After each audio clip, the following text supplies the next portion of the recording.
And it's... Thank you, Jarek. You can start. Okay, so hi everyone. Glad to see you on our talk. Welcome on the second day of the MCE. This year we have a positive tech motto, and actually there are plenty of meanings of these words. And our understanding of these words is just to care about your application size.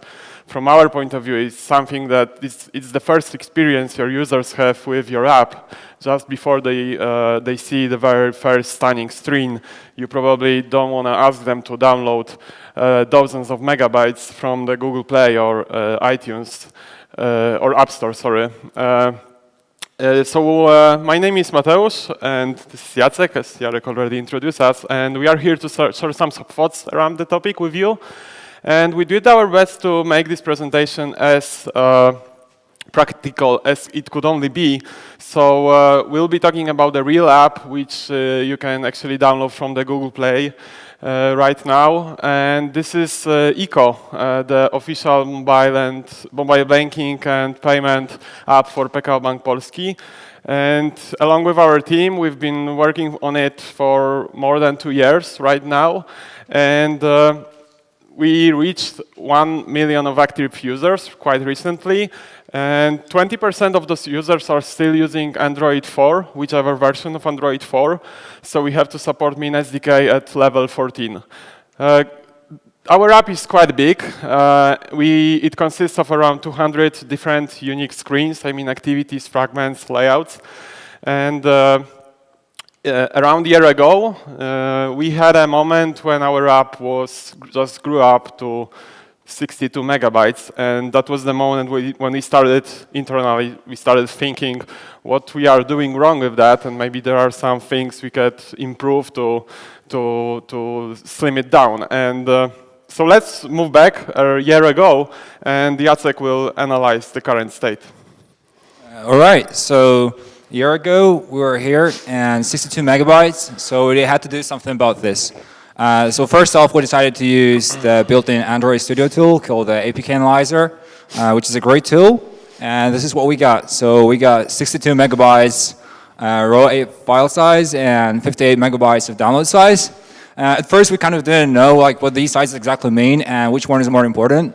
So we first had to learn exactly what we're trying to optimize. So they're both important, and there are separate ways. So first of all, just to explain, whenever you push your application to Google Play Store for the first time, this is the size that we call the raw APK size. And then when your users actually try to download this APK, it's not the same size because, oh, my mic, is it working? All right, sorry. That's not the same size because it gets compressed by Google Play. So we actually end up with something called download size. But then, after it's being downloaded by the users, it goes back to this raw APK size, let's say, and actually after installing, some parts of it get uncompressed, and we're ended up with something called install size, which is even bigger than the raw size. And then there's a similar relation between download size and so-called update size.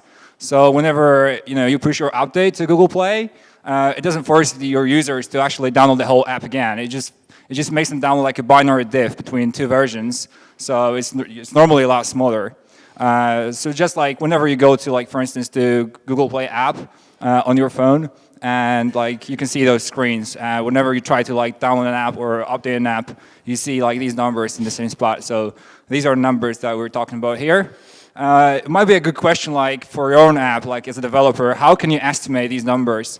What the update size is going to be, what download size is going to be. So there's a tool called the APK patch size estimator. And we actually run it for our own app here. And as you can see, there's a diff between two versions, and all of these numbers. So we've got we've got the raw size here, download size, and update size. And these numbers should be quite accurate. They might be not 100% on, but still very good estimate of what these numbers are going to be for your application.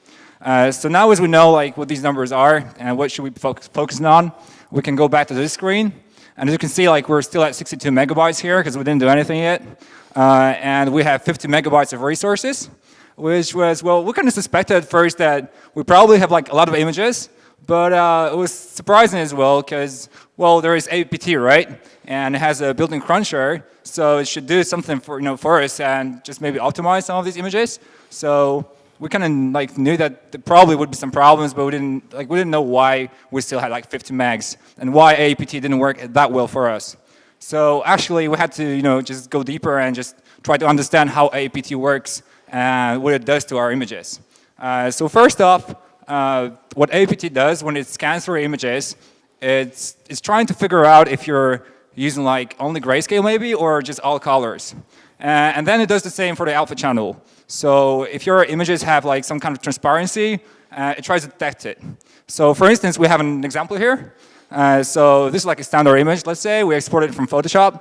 And let's see like the data about this image. So it's 254 kilobytes on disk. And as you can see, the color space is RGB. And there is alpha channel, which is kind of surprising because this image doesn't have a lot of transparency. And there is not too many colors there. So let's see what APT can do with this image. So it seems like it can do a lot, actually.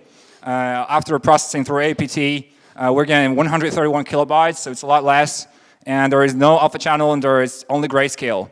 So it actually is very good at detecting these things. So just use this if you're using alpha channel or not, and if you're using colors or not. So that's the two things that APT does. And actually does one more thing, which is, And so we're getting here like 48% reduction for free. You don't have to do anything. It's enabled by default. So whenever you have a case like that, it's going to help you out a lot.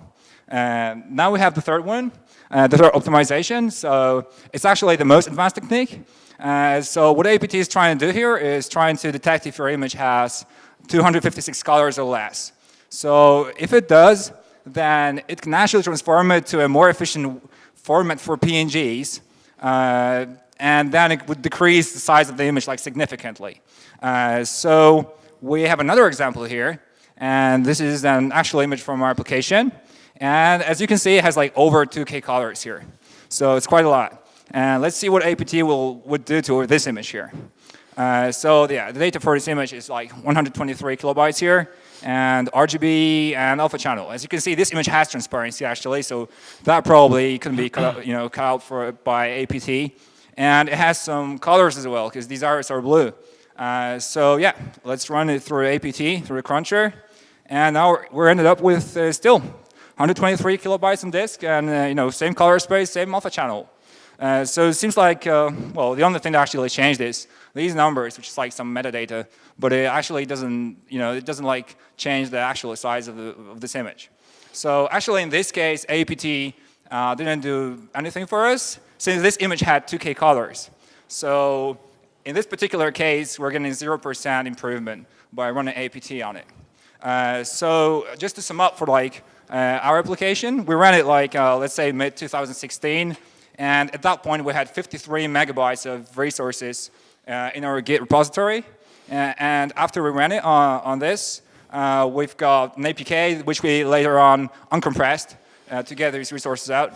And then we got this number, which is 50.3. So it's about 5% reduction for free. It's still great that we don't have to do anything, actually, to get this improvement. However, let's go back here for a second. And let's think of what could happen if we could actually compress this image or transform it into an image that has 256 colors or less. So on the left side, you can see it's the same image we had before. And then it got transformed. And it got transformed the way that well, the quality got reduced, yeah, but in the means that we reduced the number of colors. And then we have this image on the right side, which has like 251 colors. In terms of visual difference, there is almost none. As you can see, like it's very similar. However, in terms of size, there is a significant difference. So here we have 123 kilobytes on the left side, and we have 57 kilobytes on the right side. So it's a huge difference between these two images here. And this is the problem with APT. Since it involves lossy compression, and we had to kind of like lose some quality during this compression, even though we can't actually see it here, this is what APT just can't do. So that's why there are some particular things that we have to do ourselves in order to help out, the Android build system to optimize our assets. So I'm going to hand over to Mateusz now to tell you more about our large graphics and how we dealt with them.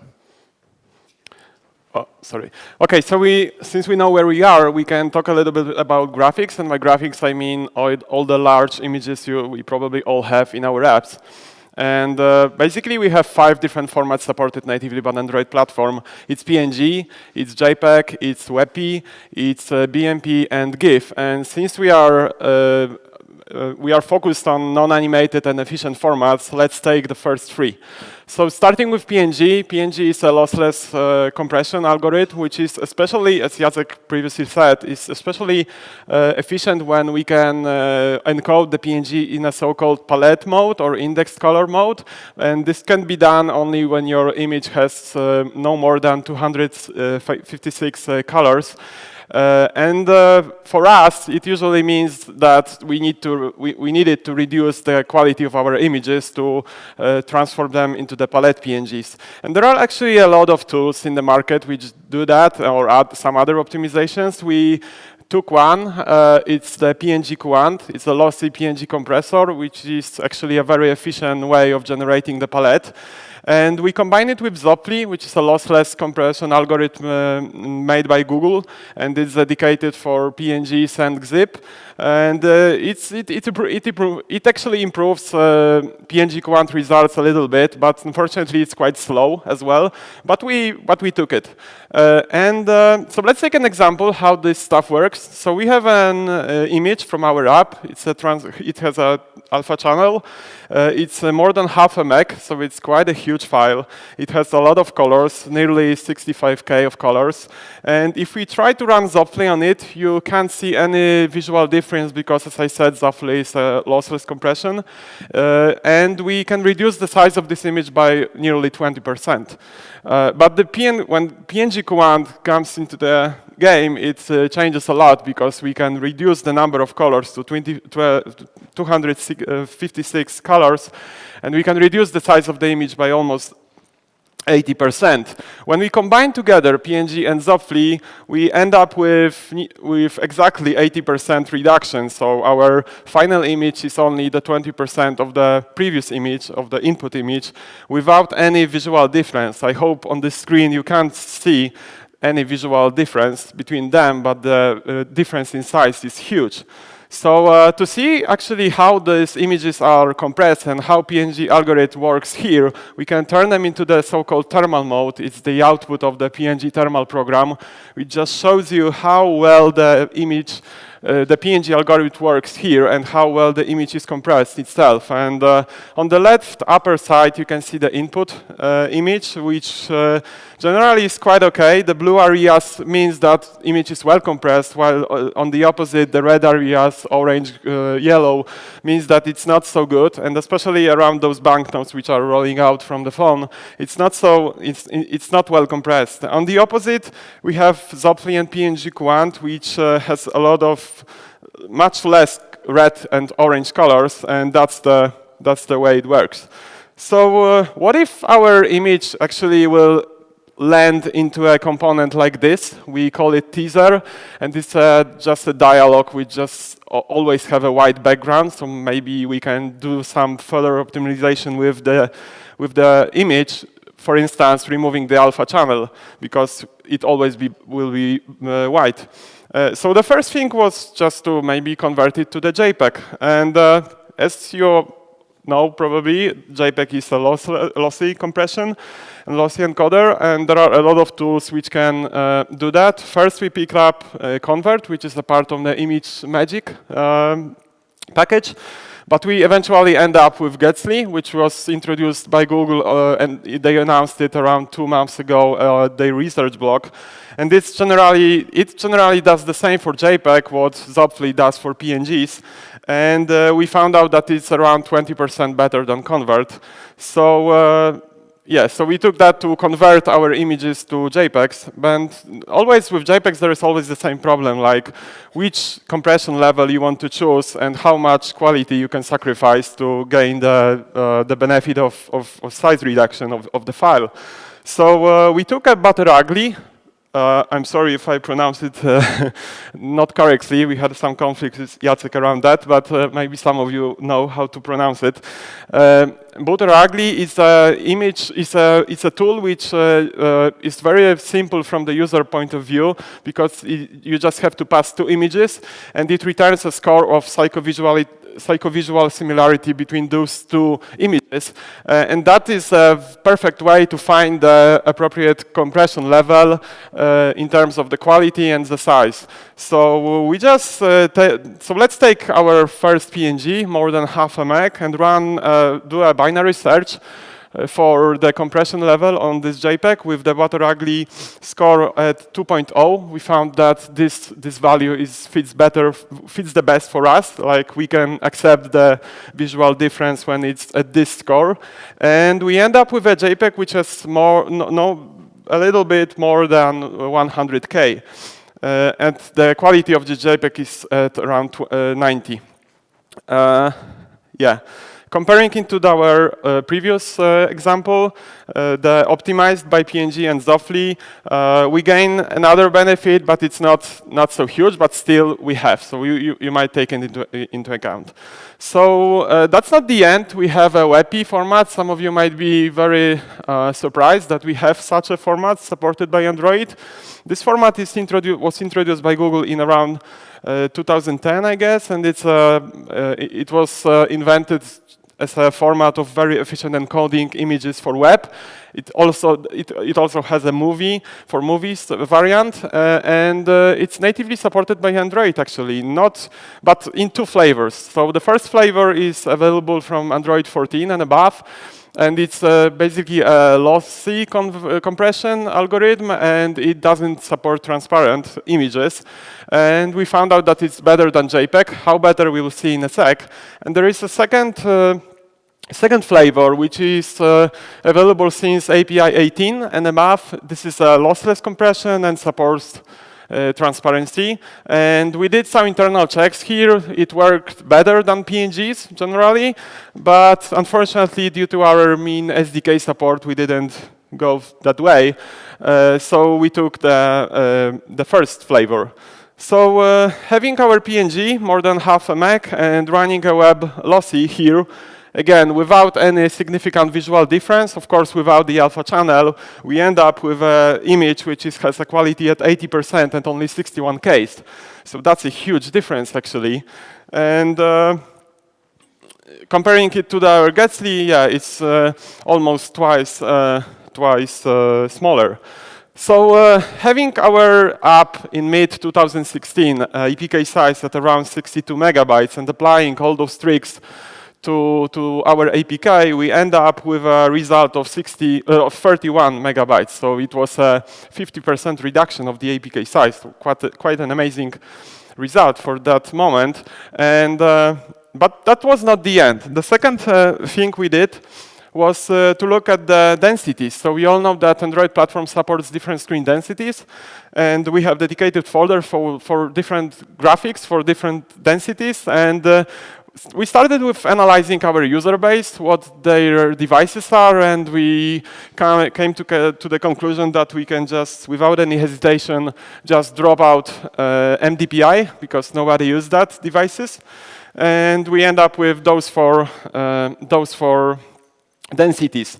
The next thing was to actually, our thought just came to our mind, was to maybe, we ask ourselves, do we really, all those PNGs, do we really need to have them in different densities? Maybe Android can do something for us. Like we already knew that that Android just scales down graphics or app if it doesn't have the one for appropriate density.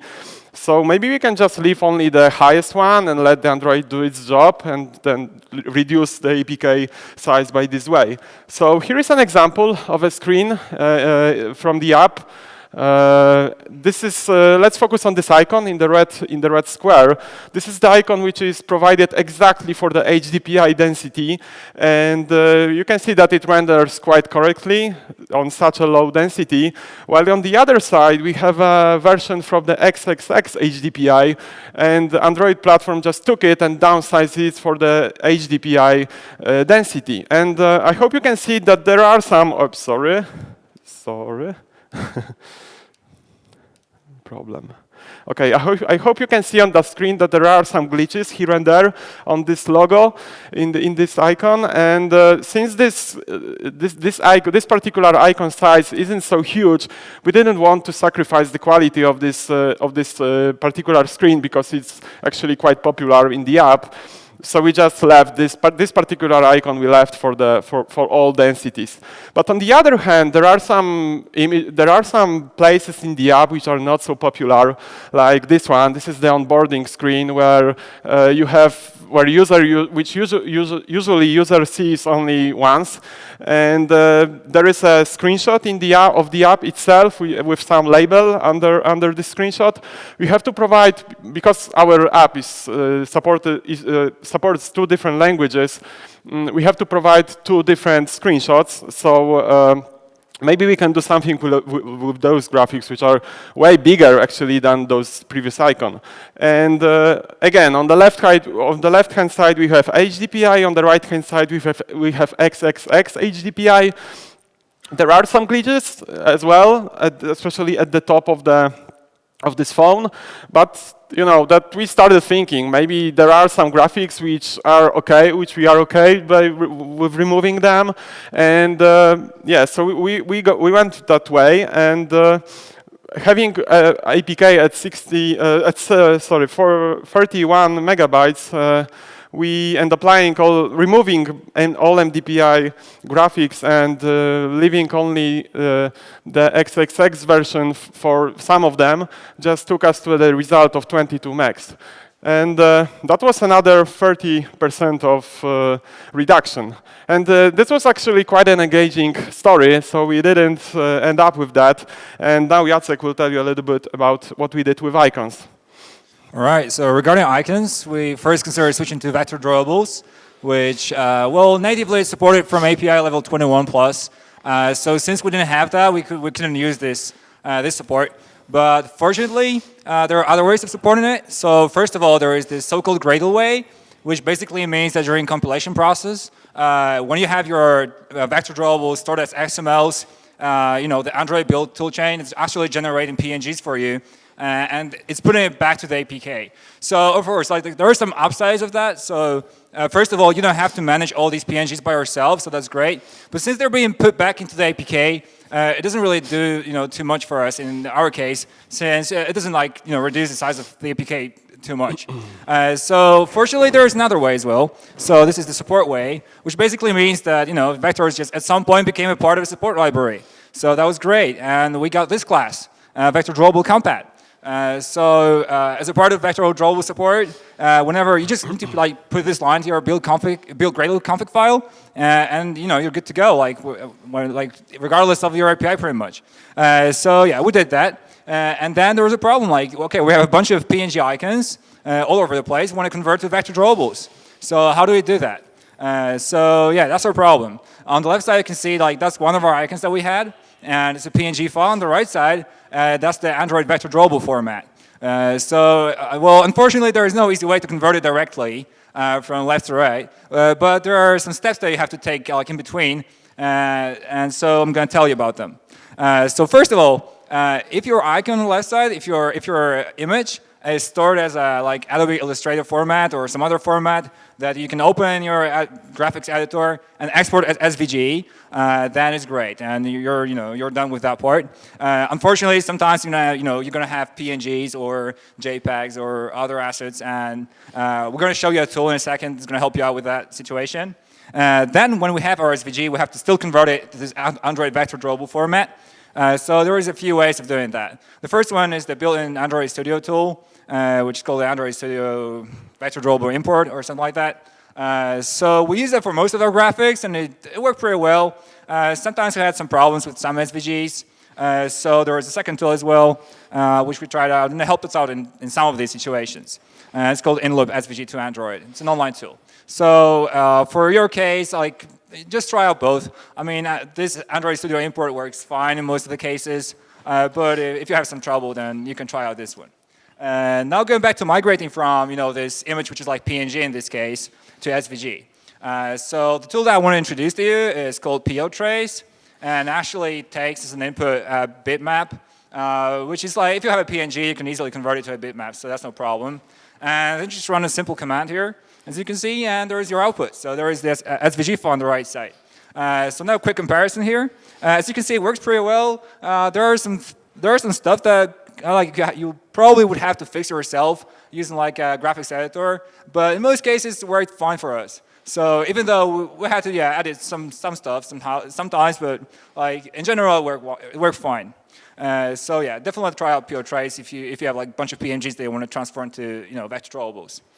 So now another benefit of using vector drawables is actually the ability to use animated vector drawables.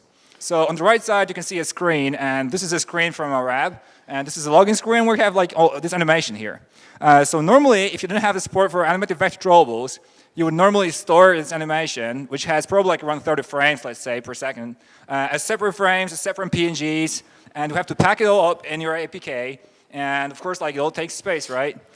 So fortunately, you don't have to do this because this format just allows you, to like save that space by just getting rid of all these PNGs.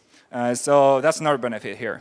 Now issues. Yeah, there were some issues, not too many though. One funny one that I want to share with you is, as you can see, like this Visa card on the right side there. There is this this Visa label, and every second time you enter the screen, for some reason, there is padding around it, and sometimes there is not. So we kind of didn't know why it happened. It just happened on API 21, so just on Lollipop for some reason. We kind of like found a workaround around it, like for this case. But yeah, it was just kind of funny. But still, I mean, that's just like one minor issue in comparison to all the benefits they get from switching to vector drawables. So don't make that stop you from, converting. Now, what else could we do except for switching to vector drawables? So another thought would be maybe to just reuse your graphics. So first off, we have this example here. So we have this wave icon that we have in our app, and we use it in like 5 different contexts, 5 different configurations. And so normally we have to store it as 5 different PNG files, possibly. But, well, because we have like, it could be, for instance, blue or green here, as you can see, or, white. So normally we have to like store 5 separate PNG files. But what you can actually do is just apply a color filter on one PNG, or just one, that's actually a vector even.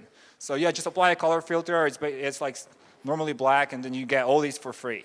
So that's one nice thing that you could do to save some extra space, and just it's a lot easier to manage your graphics like that. The second thing that you could do is just apply a transformation. So one of the easier transformations is just rotating.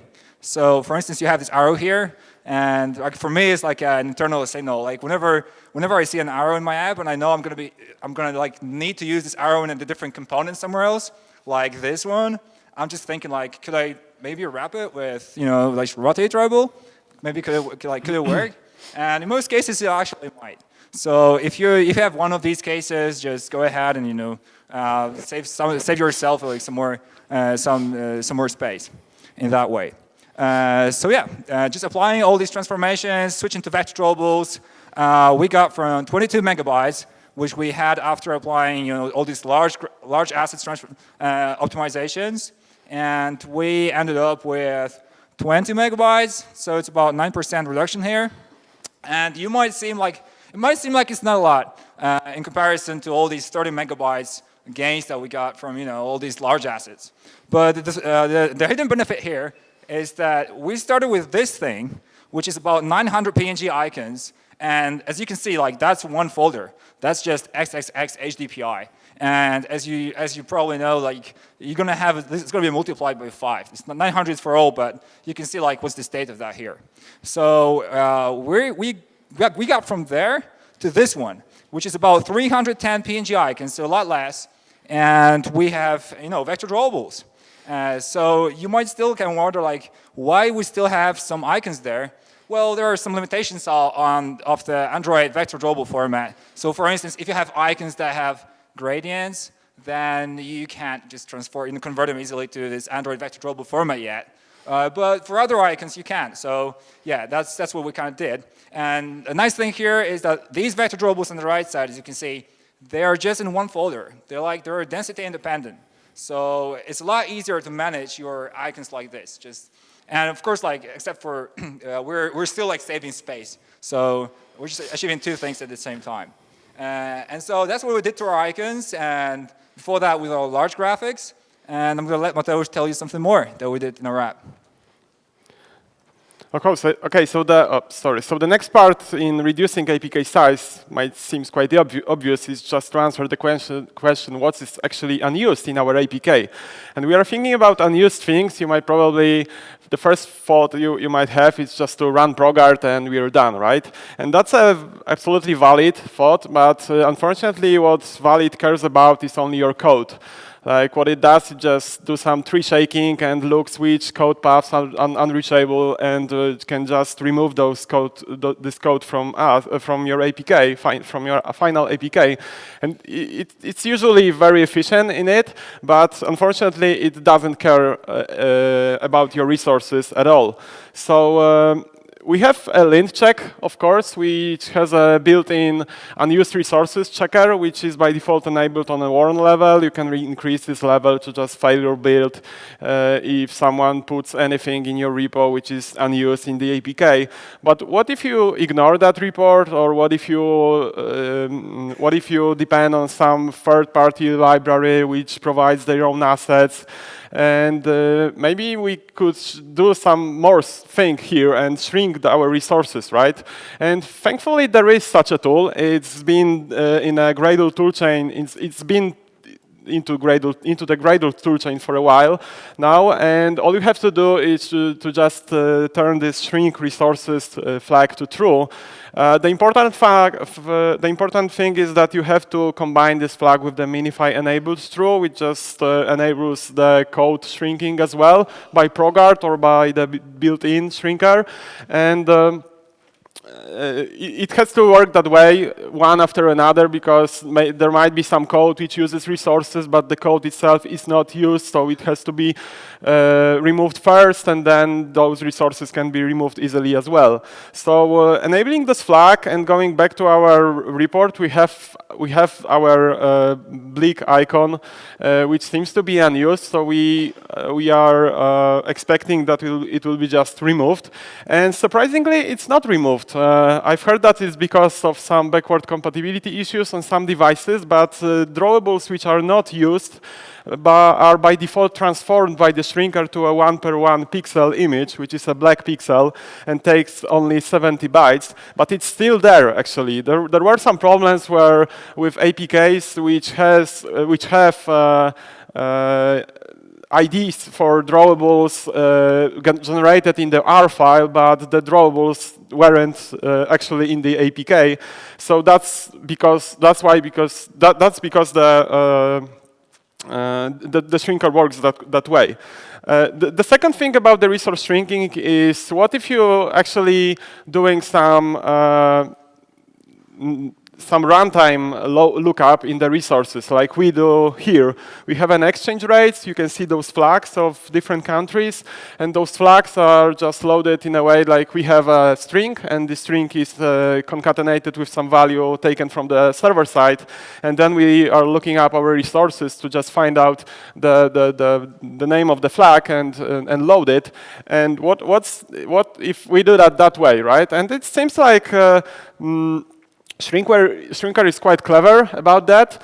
It scans during the shrinking process, it scans our code for the resources that get identifier method usage. If it finds one, it turns itself into the so-called safe mode, which just basically means that any resource which name matches the string which we were concatenating with, then this resource won't be removed, right? So actually it worked pretty well. We just turned our shrinker on. We didn't have to do anything else, and it worked. Of course, there are some ways to manually to manually configure the shrinker to keep some resources or discard some resources, but we didn't have to do that in this particular case. So we had a 20 megabytes APK, and we enabled our shrinker, and we gained another 1 meg of file. 1 meg of benefit in the APK size. So that is 5% of reduction. Then we start digging deeper, and we found out that there is a quite mysterious file called RESOURCES.ARSC. It's a file which, in our case, just took around 2.5 megabytes of row size and only 250k kilobytes in the download size. So it seems like it is it's being compressed in a quite efficient way. And what this file is, it actually contains all the identifiers, all the mappings between the identifiers and values in your values folder. So it contains, for instance, all the strings you have. And we start looking what this file actually contains, what strings we have in our APK. And it occurred that even if you do not using some languages, but you do use support library or Google Play, they provide you their own components. These components have some labels. Those labels use some strings, and those strings are actually translated into the many different languages you probably don't want to support. And like in this case, we have some Arabic language, we have Japanese and stuff like that. And in our case, ECO is by design published only for the Polish market here, and we officially support only Polish and English language, and maybe we can just drop these languages and gain some other benefit, right? So we can, and it seems like it's pretty easy to do, because we can turn from this to this by only setting riscconfig values in our default config in build Gradle. So setting PL and N just removed. Let shrinker to remove any unused resources from the libraries which provided the translations. And doing that trick, we slimmed down our app from the 19 megs to 70 megs, so another 2 megabytes of benefit. And what's the most important here is the fact that it's not something tightly coupled to the Eco app, right?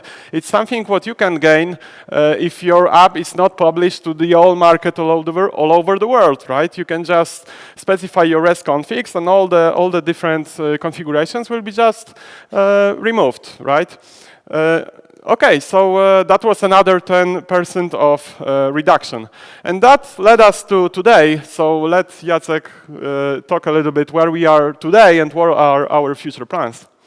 All right, so as you can see here on this screen, we started off with 62 megabytes of raw file size, and we ended up with about 16.5, which is 73% reduction on size, which seems like it's pretty amazing, right?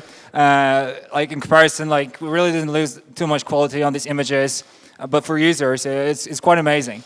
And now we're thinking, like, after doing all of that, we started thinking, like, what else could we do possibly in the future if we needed like some layer, like some next steps for us, for instance. So we took a look at APK split, which is something that definitely is a nice follow-up for what we actually have done.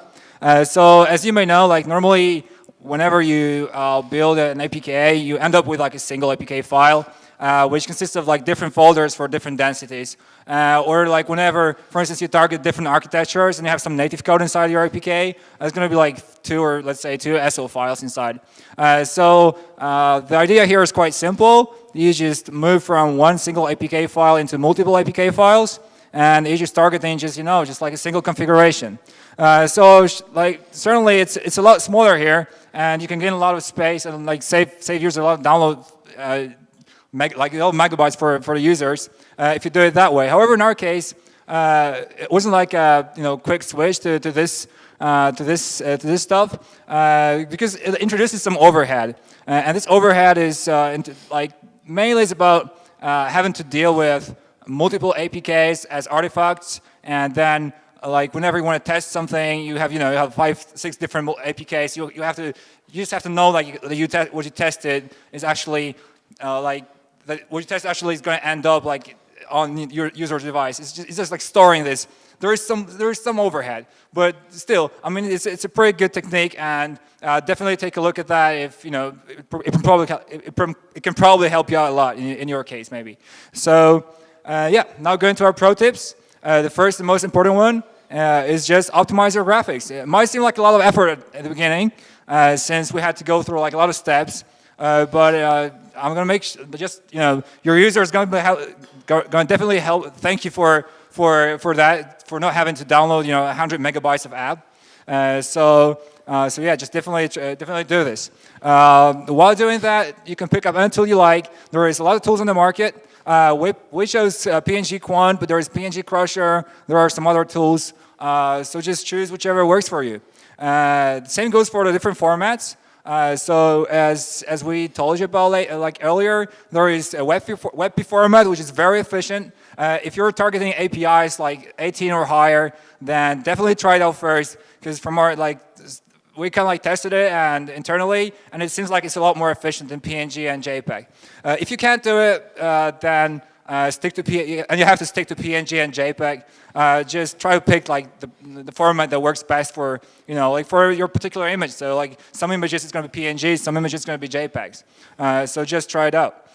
In terms of icons, just switch to VECTORDRAWABLES. At this moment, there is pretty much no reason to just stick to PNGs. It's a lot more efficient to do it to keep them as XMLs. And it's going to save you a lot of space. It's going to be a lot easier to maintain. And now, last but not least, start playing with the APK analyzer. So that's how we kind of started for us. It showed us where the problem is with our APK at first, and it's a good starting point for you as well. And now, some stuff worth saying. So first off, there is this guy you probably know, called McAnalyst. And he has a great channel on YouTube, a lot of videos, hashtag perf matters, as well as articles on Medium. So a lot of nice stuff there. So definitely check him out. And J.Karaśkiewicz with his presentation from Google I/O, put your app on diet, as well as a series of articles as well. So definitely good, great names to look up and check what these guys did, because it's amazing stuff. And Wojtek actually inspired us with his talk and his articles to actually go through this whole process and optimize our own app. So yeah, definitely check these guys out. So yeah, that's going to be that from us here. If you have any questions, we're going to try to answer, I hope. Yeah, we do our best. We'll do our best. So thanks, guys. Thank you. Thank you, guys.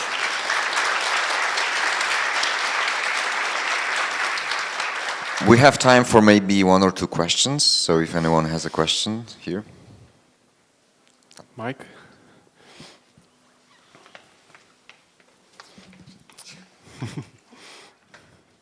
Thanks.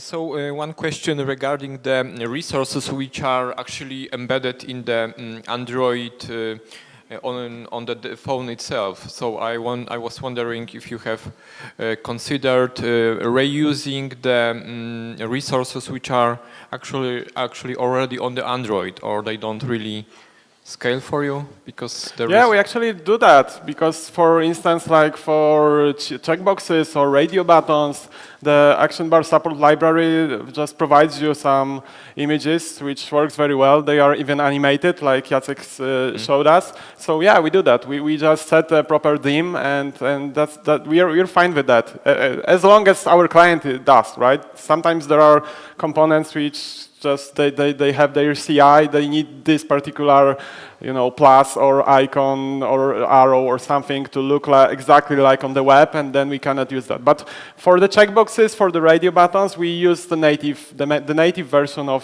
which Android provides. Okay, so my last question is regarding the adoption of the WEBP format on the iOS, because usually you provide the application of both major platforms. I wonder how does it work, and well, there are some practices, and we think that it's generally a very good idea to share resources between platforms, like having a separated Git repo, and which is actually a submodule of your platform repos. And regarding WEBP, we didn't we didn't do any checks about that, but just a sample Googling led me to a conclusion that there is a library which can render WebP on iOS. I didn't use that, we didn't use that in our team, but we will definitely give it a try. Okay, thanks. Thank you very much for your questions. Thank you for the great talk.